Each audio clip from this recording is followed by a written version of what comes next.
So friends, मैं सरगही करने के लिए उठ गई हूँ और अभी 3:30 बज रहे हैं।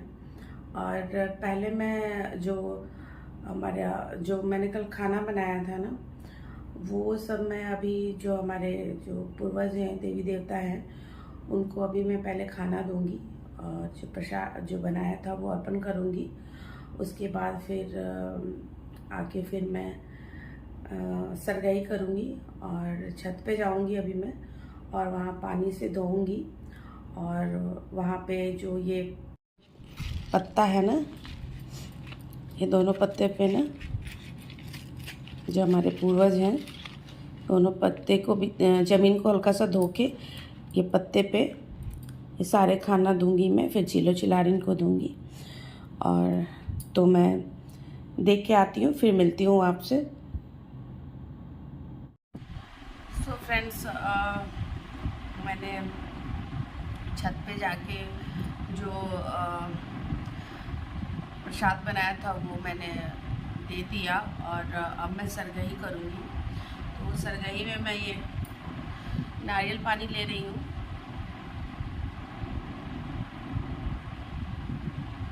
इसको फ्रीज में रख दिया था, काफ़ी ठंडा ठंडा सा हो गया।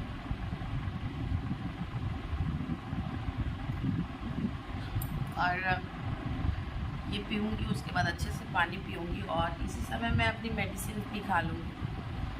और उसके बाद मेडिसिन खाने के बाद ना मैं अभी जब सरगही कर लूँगी ना, तो मैं दतमन से मुंह धो लूँगी, क्योंकि फिर इसमें ना कल होके फिर ब्रश वगैरह करते नहीं हैं, तो इसलिए इसको खरजीवतिया बोलते हैं।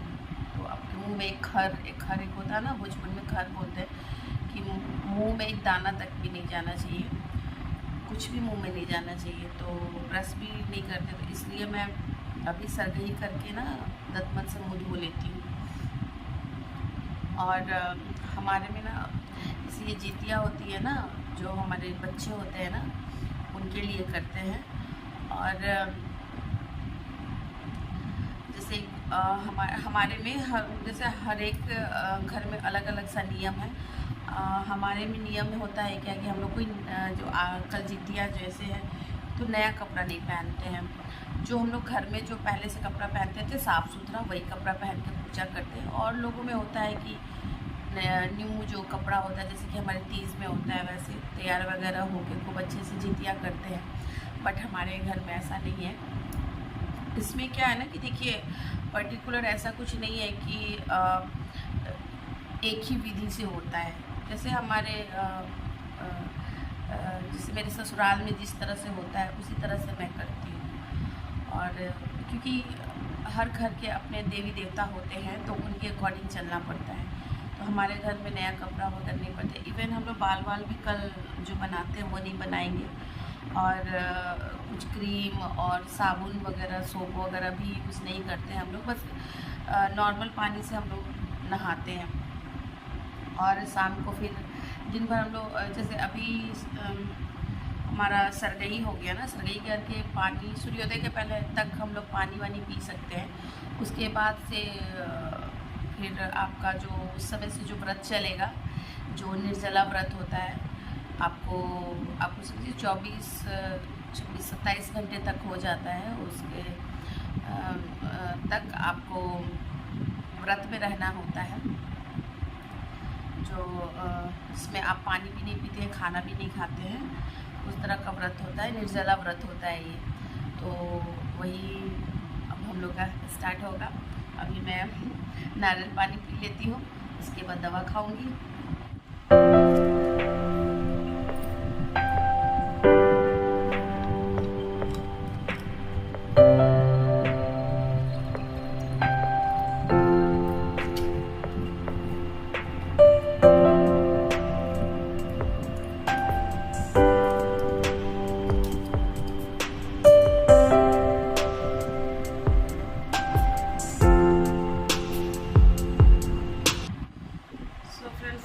नारियल पानी पी के ना मैं अपने अभी ही दतमन से मुंह धो लिया और चेहरा वगैरह भी अच्छे से धो लिया, क्योंकि फिर कल साबुन वाबुन ये सब कुछ भी नहीं लगाना है, क्रीम वगैरह कुछ भी नहीं लगाना है। और कपड़ा वगैरह नहीं धोते हैं। तो अभी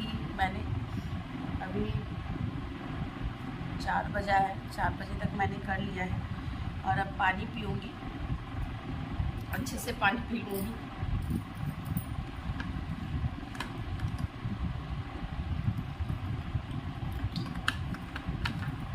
everyone, welcome to my channel.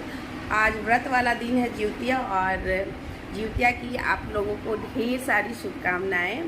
और मैं सुबह सरगही करके उसके बाद सो गई थी और काफ़ी लेट से उठी हूँ, क्योंकि दिन में हम लोग के यहाँ आज कुछ जितिया में रहता नहीं है। जो पूजा होती है शाम को ही होती है, और ऐसा कुछ है कि साबुन वगैरह ये सब यूज़ भी नहीं। तो मैं नॉर्मल पानी से नहा के और उसमें कपड़ा चेंज कर लिया है, और फिर शाम को फिर नहाऊंगी पानी से ही सर से, और फिर पूजा करूंगी शाम को। और आज तो मौसम मतलब जितने भी हमारे जो जिसको हम लोग जो फास्टिंग वाले जो परवैतिन हम लोग बोलते हैं यहाँ बिहार में, जो फास्टिंग में होती है ना, उनको हम लोग परवैतिन बोलते हैं। तो वो हम लोग सारे जो है आज व्रत में है, निर्जला व्रत में। और भगवान ने इतना अच्छा, भगवान जी ने गिफ्ट दे दिया कि मौसम इतना अच्छा हो गया है, बिल्कुल सुहाना मौसम, बारिश हो रही है, ताकि हम लोग को प्यास का पता ना चले। तो भगवान भी हमारे सपोर्ट में है, क्या करें। तो थोड़ा सा आप लोगों को नज़ारा दिखाते हैं, बहुत सुंदर सा नज़ारा है। तो फ्रेंड देखिए, ये काले काले बादल, इतना सुहाना और सुंदर सा मौसम हो गया है।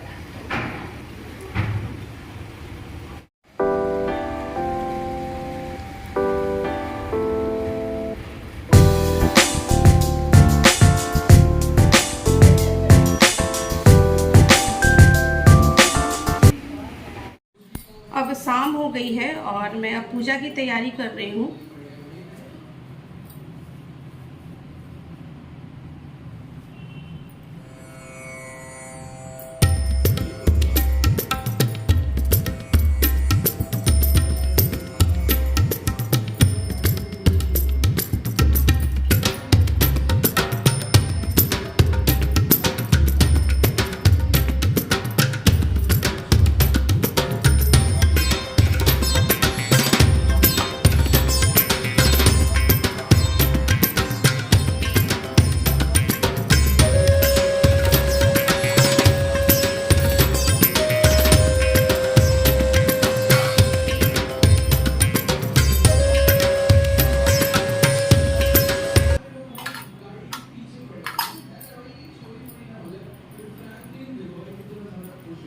दोस्तों मैंने नहा लिया है, और नहा के ये जो साफ़ सुथरा साड़ी था वो पहना है मैंने, नया साड़ी नहीं पहना है। और हम लोगों में बस शैम्पू वैम्पू नहीं होता है, बाल से बस पानी जो होता है ना, सादे पानी से हम लोग नहा लेते हैं, और बाल भी नहीं बनाते हैं, और कोई श्रृंगार नहीं होता है ज़्यादा, और क्रीम वगैरह ये सब कुछ नहीं हमारे जो इस फेस्टिवल में है ना, हमारे में नहीं लगता है। और कुछ लोगों में होता है, पर हमारे जो ससुराल का नियम है उसमें ये जो होता है ना, जो शैम्पू करना, कोई श्रृंगार इस तरह से नहीं होता है। बस साफ़ सुथरा साड़ी पहनते हैं, और साड़ी या सूट भी पहन सकते हैं। और उसके बाद अब मैं पूजा करने जा रही हूँ, पूजा का टाइम हो गया है।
एक बार नैमिषारण्य के निवासी ऋषियों ने संसार के कल्याणार्थ सुत जी से पूछा, हे सुत, कराल कलिकाल में लोगों के बालक किस तरह दीर्घायु होंगे, सो कहिए।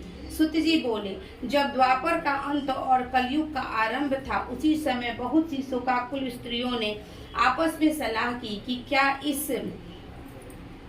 इस कली में माता के जीवित रहते पुत्र मर जाएंगे। जब वे आपस में कुछ निर्णय नहीं कर सकी, तब गौतम जी के पास पूछने के लिए गईं। जब उनके पास पहुंची तो उस समय गौतम जी आनंद के साथ बैठे थे। उनके सामने जाकर उन्होंने मस्तक झुकाकर प्रणाम किया। तदंतर स्त्रियों ने पूछा, हे प्रभु, इस कलयुग में लोगों के पुत्र किस तरह जीवित रहेंगे, इसके लिए कोई व्रत या तप हो तो कृपया करके बताइए। इस तरह उनकी बात सुनकर गौतम जी बोले, आपसे मैं वही बात कहूँगा जो मैंने पहले से सुन रखी है। गौतम जी ने कहा, हे, जब महाभारत युद्ध का अंत हो गया और द्रोण पुत्र अश्वत्थामा के द्वारा अपने बेटों को मरा देखकर सब पांडव बड़े दुखी हुए, तो पुत्र के शोक से व्याकुल होकर द्रौपदी अपनी सखियों के साथ ब्राह्मण श्रेष्ठ धौम्य के पास से गईं और उसने धौम्य से कहा, हे विपेंद्र, कौन सा उपाय करने से बच्चे दीर्घायु हो सकते हैं, कृपया करके ठीक ठीक कहिए। धौम्य बोले, सतयुग में सत्य वचन बोलने वाले, सत्याचरण करने वाला समरदर्शी जीमुतवाहन नामक एक राजा था। एक बार वह अपनी स्त्री के साथ अपनी ससुराल गया और वहीं रहने लगा। एक दिन आधी रात के समय पुत्र के शोक से व्याकुल कोई स्त्री रोने लगी, क्योंकि वह अपने बेटे के दर्शन से निराश हो चुकी थी। उसका पुत्र मर चुका था। वह रोते हुई कहती थी, हाय, मुझ बूढ़ी माता के सामने मेरा बेटा मरा जा रहा है। उसका रुंदन सुनकर राजा जीमुतवाहन का तो मानो हृदय विदीर्ण हो गया। वह तत्काल उस स्त्री के पास गया और उसने पूछा, तुम्हारा बेटा कैसे मरा? बूढ़ी ने कहा, गरुड़ प्रतिदिन आकर गांव के लड़कों को खा जाता है। इस पर दयालु राजा ने कहा, माता, अब तुम रो मत, आनंद से बैठो, मैं तुम्हारे बच्चे को बचाने का यत्न करता हूँ। ऐसा कहकर राजा उस स्थान पर गया जहाँ गरुड़ आकर प्रतिदिन मांस खाया करता था। उसी समय गरुड़ भी उस पर टूट पड़ा और राजा के शरीर का मांस खाने लगा। जब अति समय तेजस्वी गरुड़ ने राजा का बायां अंग खा लिया, तो झटपट राजा ने अपना दाहिना अंग फेर कर गरुड़ के सामने कर दिया। यह देखकर गरुड़ जी ने कहा, देव योनियों में तुम कौन हो? तुम मनुष्य तो नहीं जान पड़ते। अच्छा, अपना जन्म और कुल बताओ। पीड़ा से व्याकुल मन वाले राजा ने कहा, हे पक्षीराज, इस तरह के प्रश्न करना व्यर्थ है। तुम अपनी इच्छा भर मेरा मांस खाओ। यह सुनकर गरुड़ रुक गए और अपने आदर से राजा के जन्म और कुल की बातें पूछने लगे। राजा ने कहा, मेरी माता का नाम है सव्या और मेरे पिता का नाम सालिवान है। सूर्यवंश में मेरा जन्म हुआ है और जीवुत महक मेरा नाम है। राजा के दयालुता देखकर गरुड़ ने कहा, हे महाभाग, तुम्हारे मन में जो अभिलाषा हो वह मांगो। राजा ने कहा, हे पक्षीराज, यदि आप मुझे वर दे रहे हैं तो वर दीजिए। आपने जब अब तक जिन प्राणियों को खाया है वो सब जीवित हो जाएं। हे स्वामी, अब से आप यहाँ बालकों को न खाएं और कोई ऐसा उपाय करें जहाँ जो उत्पन्न हो वे लोग बहुत दिनों तक जीवित रहे। धौम्य ने कहा कि पक्षीराज गरुड़ राजा को वरदान देकर स्वयं अमृत के लिए नागलोक चले। वहां से अमृत लाकर उन्होंने उन मरे हुए मनुष्यों की हड्डियों पर बरसाया। ऐसा करने से जब लोग जीवित हो गए जिनको कि पहले गरुड़ ने खाया था, राजा के त्याग और गरुड़ की कृपा से वहां गांव वालों का बहुत कष्ट दूर हो गया। उस समय राजा के शरीर की शोभा दुनी हो गई थी। राजा के दयालुता को देखकर गरुड़ ने फिर कहा, मैं संसार के कल्याणार्थ एक और वरदान दूंगा। आज अश्विनी कृष्ण सप्तमी से रहित शुभ अष्टमी तिथि है। आज ही तुमने यहाँ की प्रजा को जीवन दान दिया है। हे वत्स, अब से यह दिन ब्रह्म भाव हो गया है, जो मूर्ति भेद से विविध नामों से विख्यात है। वही त्रैलोक्य से पूजित दुर्गा अमृत प्राप्त करने के अर्थ में जीवित पुत्रिका कहलाई है। सो इस तिथि को जो स्त्रियां उस जीवित पुत्रिका की और कुश की आकृति बनाकर तुम्हारी पूजा करेंगी तो दिनों दिन उनका सौभाग्य बढ़ेगा और वंश की भी बढ़ती होती रहेगी। हे महाभाग, इस विषय में विचार करने की भी आवश्यकता नहीं है। हे राजन, सप्तमी से रहित और उदय तिथि की अष्टमी को व्रत करें, यानी सप्तमी विद्य अष्टमी जिस दिन हो उस दिन व्रत न कर शुद्ध अष्टमी को व्रत करे और नवमी में पारण करे। यदि इस पर ध्यान न दिया गया तो फल नष्ट हो ही जाएगा। और सौभाग्य तो अश्व नष्ट हो जाएगा। जीवतमान को इस तरह का वरदान देकर गरुड़ वैकुंठ धाम को चले गए और राजा भी अपनी पत्नी के साथ अपने नगर को वापस चले आए। धौम्य द्रौपदी से कहते हैं, हे देवी, मैंने यह अतिशय दुर्लभ व्रत तुमको बताया है। इस व्रत को करने से बच्चे दीर्घायु होते हैं। हे देवी, तुम भी पूर्वांतर विधि से यह व्रत और दुर्गा जी का पूजन करो, तुम्हें अभिलषित फल प्राप्त होगा। मुनिराज धौम की बात सुनकर द्रौपदी के हृदय में एक प्रकार का कौतूहल उत्पन्न हुआ और पूर्ववासिनी स्त्रियों को बुलाकर उनके साथ यह उत्तम व्रत किया। गौतम ने कहा, यह व्रत और उसके प्रभाव को किसी एक चिन्हित ने सुन लिया और अपनी सखी सियारिन को बतलाया। इसके बाद पीपल वृक्ष की शाखा पर बैठकर उस चिन्हित ने और उस वृक्ष के खोते में बैठकर सियारिन ने भी व्रत किया। बाद में पीपल वृक्ष की शाखा पे बैठकर उस चिन्हित ने और वृक्ष के खोते में बैठ सियारिन ने भी व्रत किया।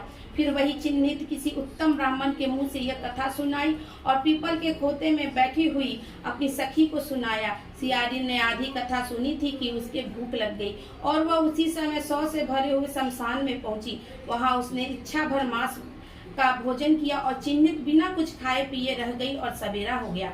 सवेरे वह गौशाला में गई और वहां गौ का दूध पिया। इस तरह नवमी को उसने पालन किया। कुछ दिनों बाद वे दोनों मर गई और अयोध्या में किसी धनी व्यापारी के घर जन्मी। संयोग से उन दोनों का जन्म एक ही घर में हुआ, जिसमें सियारिन ज्येष्ठ हुई और चिन्हित छोटी। वे दोनों सभी शुभ लक्षणों से युक्त थी, इसलिए बड़ी लक्ष्मी कशिराज के और छोटी उसके मंत्री के साथ गार्भपत्य अग्नि के सामने विधि पूर्वक ब्याही गई। पूर्वजन्म के कर्म फल से वह मृगनयनी रानी हुई। जिस किसी भी संतान को उत्पन्न करती वह मर जाती थी और पूर्व जन्म की बातों को स्मरण करने वाली मंत्री की पत्नी ने 8 वसुओं को सदित तेजस्वी 8 बेटे उत्पन्न किए और सभी जीवित रहे। अपनी बहन के पुत्रों को जीवित देखकर ईर्ष्यावश राजपत्नी ने अपने स्वामी से कहा कि यदि तुम मुझे जीवित रखना चाहते हो तो इस पत्री के भी पुत्रों को उसी जगह भेज दो जहाँ मेरे बेटे गए हैं, अर्थात इन्हें मार डालो। यह सुनकर राजा ने उस मंत्री के पुत्रों को मारने के लिए कई उद्योग किए, पर मंत्री ने पत्नी से जीवन पुत्रिका के पुण्य बल से बचा लिया। एक दिन राजा ने अपने आदमियों से उन पुत्रों का सिर कटवाकर पिटारी में रखवाया और वह पिटारी उनकी माता के पास भेज दिया, किंतु वे 8 सिर बेशकीमती जवाहरात हो गए और भले चंगे वे 8 लड़के अपनी माता के वापस चले गए। उनको जीवित देखकर राजपत्नी को बड़ा विस्मृत हुआ। अंत में वह मंत्री की पत्नी के पास आई और उसने पूछा, बहन, तुमने कौन सा ऐसे पुण्य किए हैं जिससे बार बार मारे जाने पर भी तुम्हारे बेटे नहीं मरते? इस पर मंत्री की पत्नी ने कहा, पूर्व जन्म में मैं चिन्हित थी और तुम सियारिन, दोनों ने व्रत किया था। तुमने व्रत के नियमों का भली भांति पालन नहीं किया था और मैंने किया था। इसी दोष से हे बहन, तुम्हारे बेटे नहीं जीते हैं और राजधानी अब भी तुम उस जीवित पुत्री का व्रत को करो, तुम्हारे बेटे दीर्घायु होंगे। मैं तुमसे सच सच कह रही हूँ। उसके कथानुसार रानी ने व्रत किया, तभी से उसके कई बेटे सुंदर और दीर्घायु होकर बड़े बड़े राजा हुए।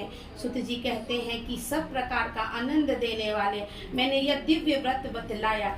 स्त्रियां चिरंजीवी स्थान चाहती हैं तो विधि पूर्वक यह व्रत करें।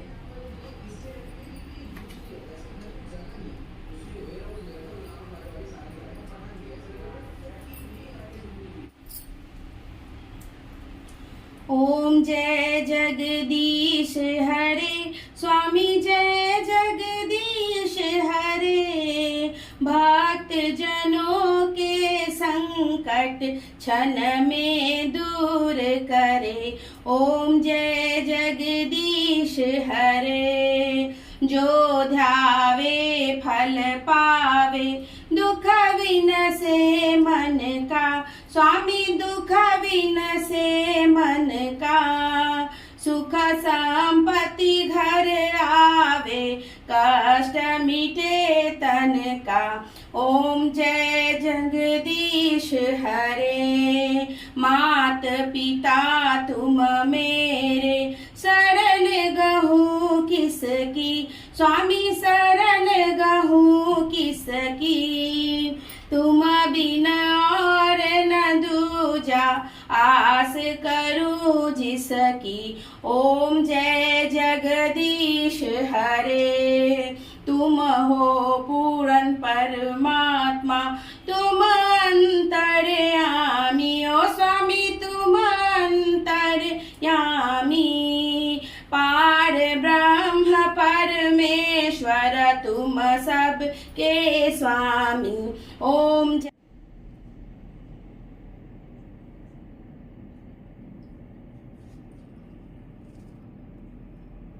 तो दोस्तों पूजा अब हो गया है और पूजा होने के बाद 10-15 मिनट ऐसे ही हम लोग पूजा रूम से बाहर हो जाते हैं और हुमाद वगैरह करके, और उसके बाद थोड़ी देर के बाद जो ये हमारा जीवतिया है ना, इसको अपने गले में डाल लेते हैं। तो अब पूजा ख़त्म हो गया है और अभी व्रत तो हम लोग का कल खुलेगा, कल सुबह 5 बजे के बाद का है। तो उसके बाद और अभी जो ये जितिया मैंने पहना है और थोड़ी देर के बाद जो अपने बच्चे होते हैं ना हमारे, उनको पहनाते हैं। तो थोड़ी देर में बाबू को पहनाऊंगी। तो फ्रेंड्स रात के 12 बज गए हैं और अभी हम लोग मूवी देख रहे हैं नेटफ्लिक्स पे, और मेरी सिस्टर सब्जी वगैरह भी काट रही है साथ में, ताकि सुबह 5 बजे जल्दी जल्दी खाना बन जाए। और फिर खाना जब बन जाएगा तो मैं पारण करूँगी। 5 बजे के बाद है पारण, और थोड़ी सी हालत ख़राब हो गई है, सर थोड़ा सा भारी हो गया है, बाकी और सब ठीक है। तो इसलिए मैं मूवी देख रही हूँ कि ताकि थोड़ा सा ध्यान भटकेगा। और कल मैं पारण का खाना सुबह ही बना लूँगी 5 बजे के बाद, और तब तक थोड़ी देर और मूवी देखूँगी और उसके बाद सो जाऊँगी। और फिर कल मिलती हूँ मैं आप लोगों से पारण के समय। तब तक के take care and bye bye.